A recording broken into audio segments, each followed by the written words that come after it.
Good afternoon, everyone. I am Janelle Pitimote, and we will be discussing the creating new products and services. Our learning objectives is to discuss the product development and understand the framework of product development. So, Kat will be discussing about the product development or new product development. So, product development is also called the new product management. It's a series of steps that includes the conceptualization, design, development, and marketing of newly created or newly branded goods or services. The objective of product development is to cultivate, maintain, and increase a company's market share by satisfying a consumer demand. Not every product will appeal to every customer or client base, so defining the target market for a product is a critical component that must take place early in the product development process. And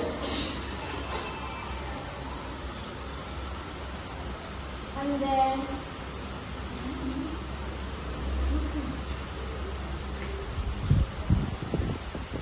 product development framework. Although product development is creative, the discipline requires a systematic approach to guide the process that are required to get a new product to market. So organizations such as the Product Development and Management Association or PDMA and the Product Development Institute or PDI provide guidance about selecting the process development framework for a new product or service. So a framework is helping to structure the actual product development.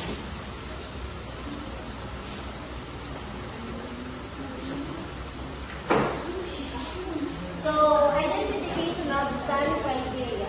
So, it involves brainstorming possible new products or to create new ideas. Once an idea has been identified as a prospective product, a more formal product development strategy can be applied.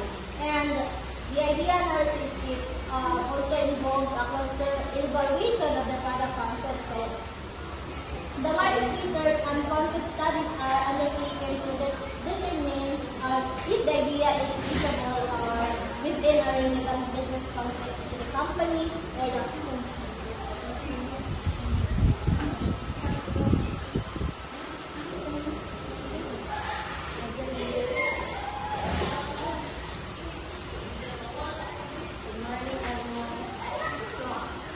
Idea analysis involves a closer evaluation of the product, concept, market research, and concept studies are undertaken to determine if the idea is feasible or within a relevant business context to the company or the consumer.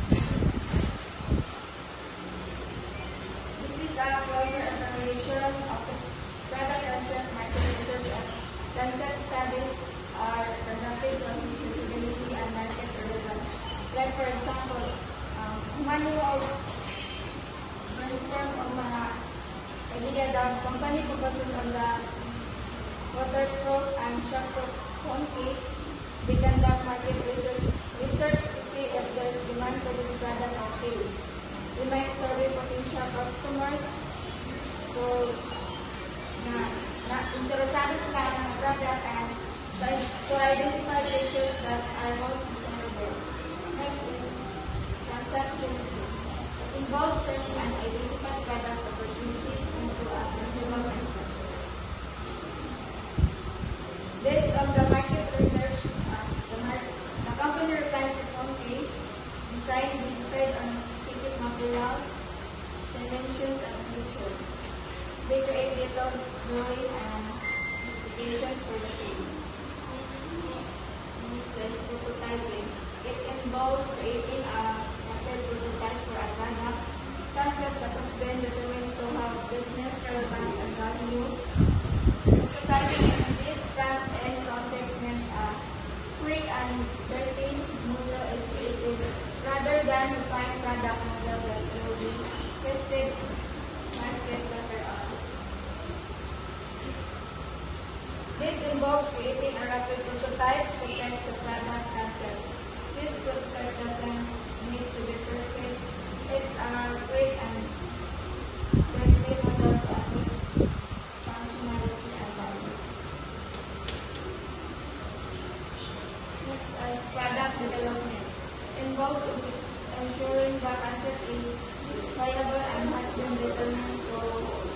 make business sense, and have business value. Pagkuman sa prototyping is i-develop ng mga product.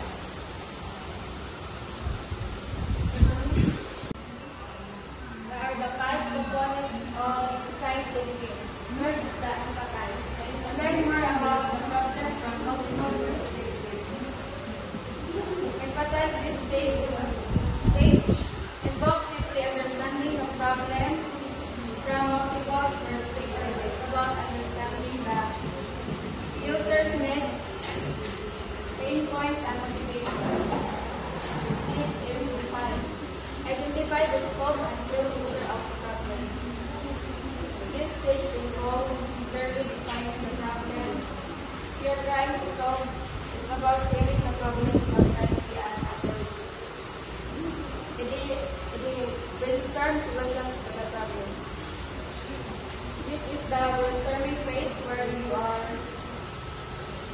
you generate multiple potential solutions to define the problem. Next is prototype. With unworkable or impractical solutions. This stage involves creating rough drafts or models of your potential solutions. These prototypes are used to test and refine your ideas before investing significant resources. And last is test. Solicit feedback. This is the final stage where you gather feedback on your prototypes.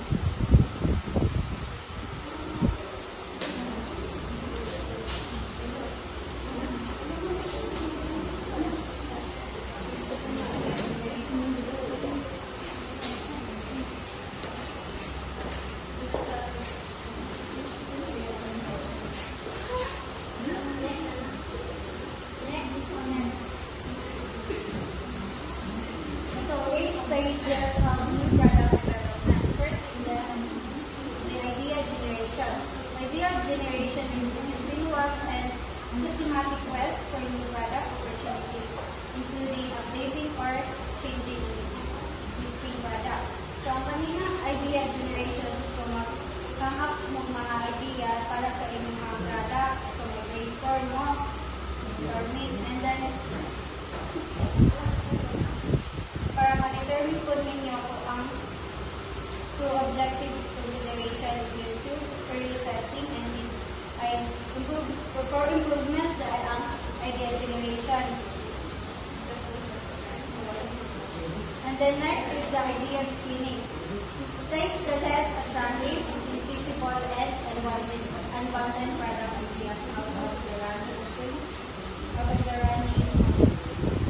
And suitable ideas should be determined through objective consideration, including early testing and feedback in customer stock. Example, aning idea screening kay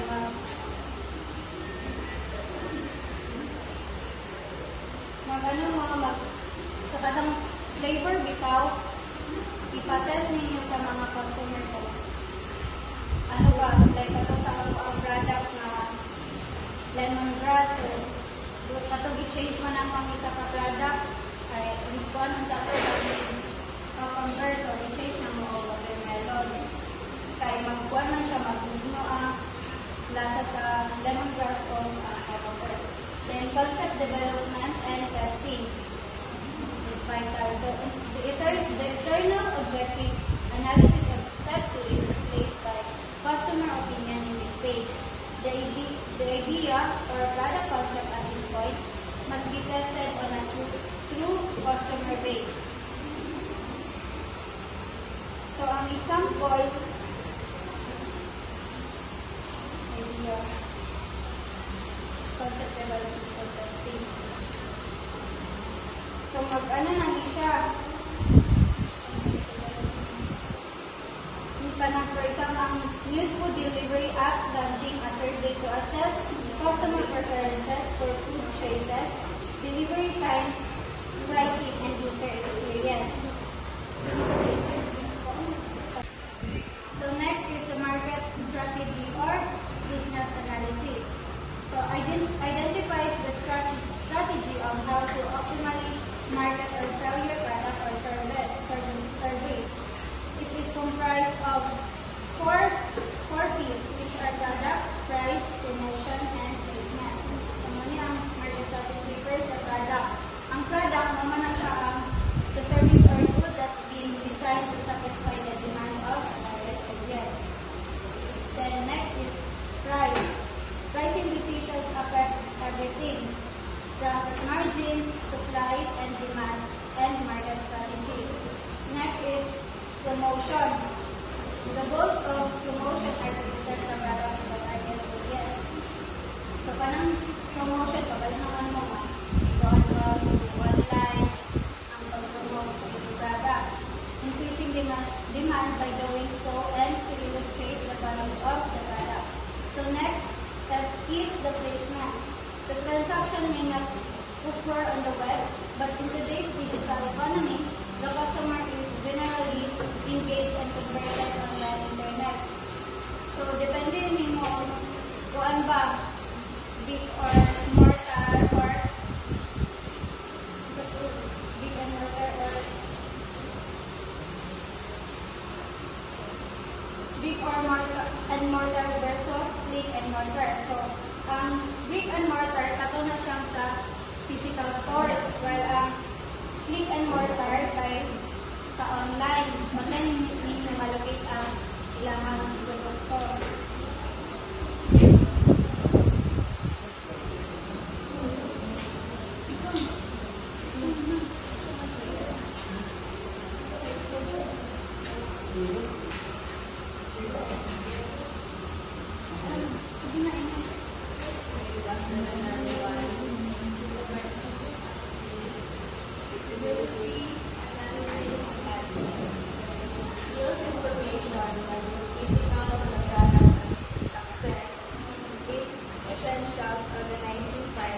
Private groups that begin a concept version or prototype of the product, then evaluate the experience in the test panel.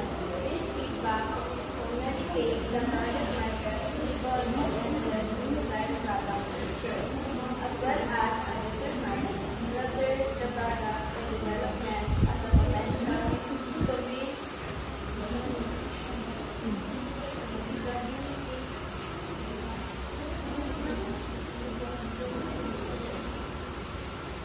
the questions is isolated feasibility analysis kataming sa prototype ka ito pala sir ay nasa limang bigla na tulang ka ang prototype na ka o pakita ang product. So ang katawa mo ako is paper waste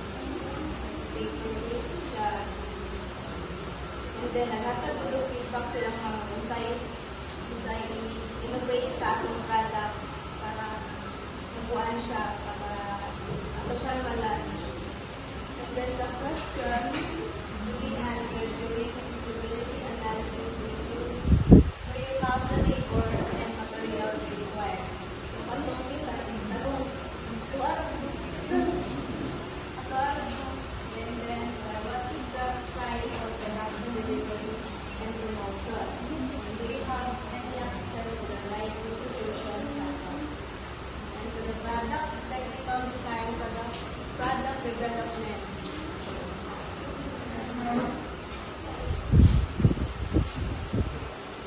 Integrate the result of feasibility analysis and feedback from the test from stage 5 to the product. Then kita po ng product launching lang po sa ating product development. Tapos silitang balik-balik ng mga pa-check. Nag-cover na kami natin. At mga trial and errors related sa product development. And then the test marketing or market testing differs from concept or beta testing in the prototype product and also post-marketing plan at individual business or evaluated. Kapag ato po i-define tapos baka mga food or na-evaluate test na po ninyo din sama po na ipakita sa mga partner. The market entry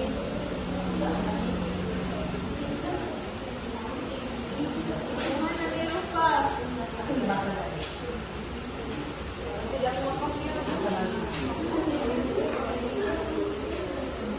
next is sales marketing or market testing. Makers from concept to market testing as the prototype product and would propose marketing channels to be processed or evaluated. So ang case marketing daw is a strategic and risk-reducing step. It is smart to highlight the testing should involve the whole product and marketing plan, not just bite and piece. This is the approach ensures that track is before major investment are made in both fair, plan, real-world feedback for our target user. If anyone like sa iyo, what ito na ito? What ito na sa kung nagka ito, medyo dapat na rin ba na marketing ito para identify na lahat ng so next is market emulate, commercialization, the stage in which the product introduces the target market all over the data obtained throughout the previous seven stages of the approach are used to propose market and distribute the potential product to and to the appropriate channel. So, ang market entry daw by kuan rightly point out of the commercialization is not just about launching or a product, but it's also choosing the right channel and continue to adapt based on market feedback. It connects both the concept of the product life cycle, showing the launch is just a beginning. Overall, this approach emphasizes truth planning, real-world testing, and strategic roll-out key principles that any successful business.